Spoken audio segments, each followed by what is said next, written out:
Okay, at this point I just want to cover a few of the things you're going to find in the Lightbox. Um, some of it's relevant, others are a little more esoteric and probably won't get to till later in the semester, if at all.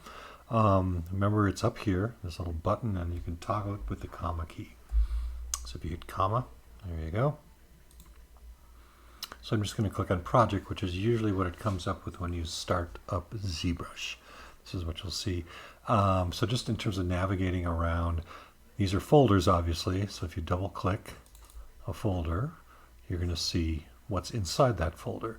And in terms of projects, and actually most of these things, if you double click it, it's going to load it into your scene.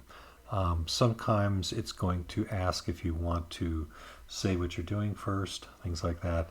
But for instance, if I double click on this, it turns itself off, the Lightbox that is, and then it just drops this in. Okay, and then this is a case where you're opening projects from the Lightbox. You don't have to hit the T key. It comes on by default. Okay, so you're not going to keep drawing things in accidentally. All right. To get back where you were, you double click this folder icon here, and there's a little return arrow up there as well. Okay, so you can explore these things a little bit if you like, either, during the class, after the class, when you just want something more interesting to look at. There's lots of really cool stuff inside of these. NPR here stands for non-photorealistic, so that's some examples of filter types. There's some really cool demo projects, animals, things like that. Earthquake here is a good one because it's a pretty complex figure and has lots of subtools, lots of painting in it, and the like. I used to use this a lot for demoing how to render stuff. Okay, so again, we'll just get back here. Okay, then after project, you have tools. Okay, and as I mentioned before, tools are kind of like 3D objects without all the extra stuff, the paint and the project settings and things like that attached to it. Okay, so where tools come in, if I do the skeleton, for instance, bring the Akosh model here, zoom out a bit, toggle that off. Okay, so when you have a tool, it will actually show up over here. Okay, so you have this guy. Now this guy is still in the project. Okay, so if I click on this, it's going to switch to this. That doesn't mean this other thing is gone. It just means you are now working on this particular tool. Okay, gets a little complicated or to understand initially, but it's really not that hard to grab. If you wanted to put them both in the same scene, you would go and add a subtool, and I'll get into this in detail later, and just append the second object in here. Okay, and then you have both of these things in, but they are separate items. So you're still really only working on one at a time. However, you can see them both simultaneously. Okay. One other thing that's good to know that has nothing to do with the Lightbox is under Preferences, if you just want to clean everything up and start fresh, you don't have to quit ZBrush. You can init it, initialize it, like so, and it'll ask you, do you want to do that? Yes, and it'll just come in with a blank screen. You're good to go to start doing other things. As a teacher, that's great because I get a lot of messy stuff going on. Okay, so anyway, those are the tools. Brushes. As I mentioned before, if you look at the brushes here by hitting the B key, that's just the tip of the iceberg. Okay, so if I stick something in my scene here, here we'll just stick a cube in, draw that in, hit the T key. I'm going to make that a polymesh 3D, which turns it into something you can actually edit, turn perspective on, so it looks a little more cubic. Okay, so then I've got all these other brushes here we can noodle around with beyond what's in the brush menu itself. Okay, remember we have these.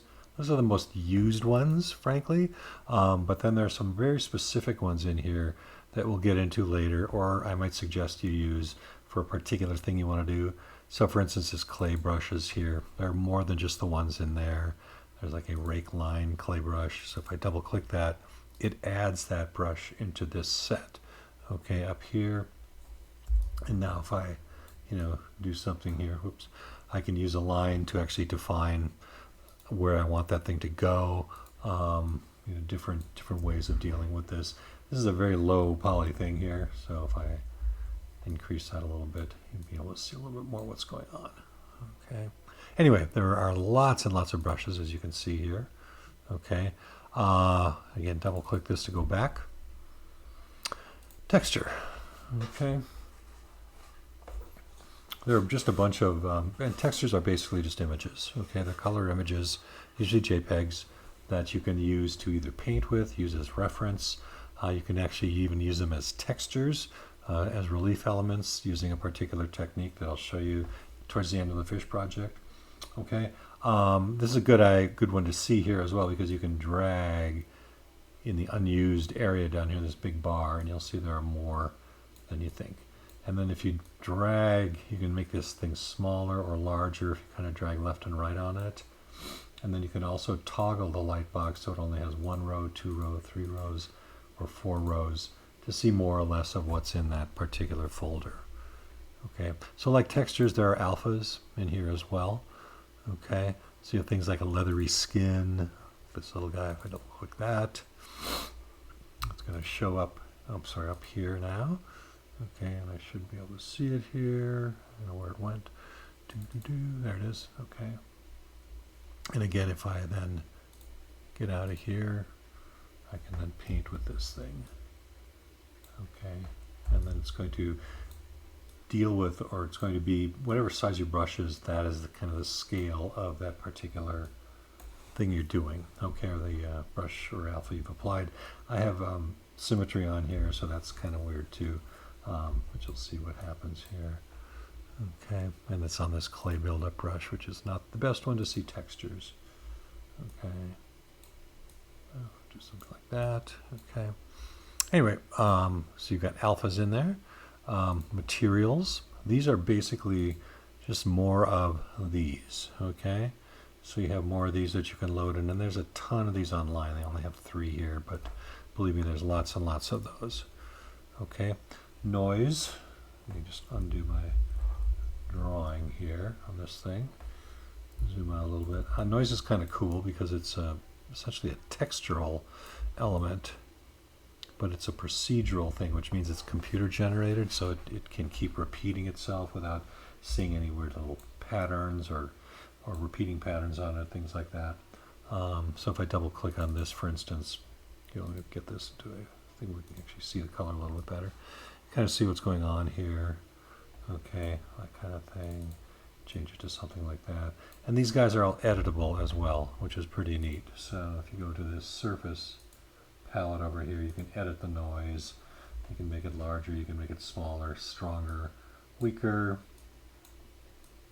And I'll start turning this down like that. Like so. And again, there's all sorts of settings here you can work with. When you're done, just click OK. Okay, and then apply that to it, like so. Okay. Fibers, we'll talk about those later as well. You can create fur and things like that in ZBrush. Arrays are kind of interesting in that they can take an object and put it on a path, and then you can manipulate it any way you like. Okay. Grids, document, render sets. These are mostly sort of filter effects for when you render, so that it looks a particular way, like a charcoal drawing or a blueprint, things like that. Can have some nice effects, like this flat paint effect is pretty cool. Filters are very similar to that.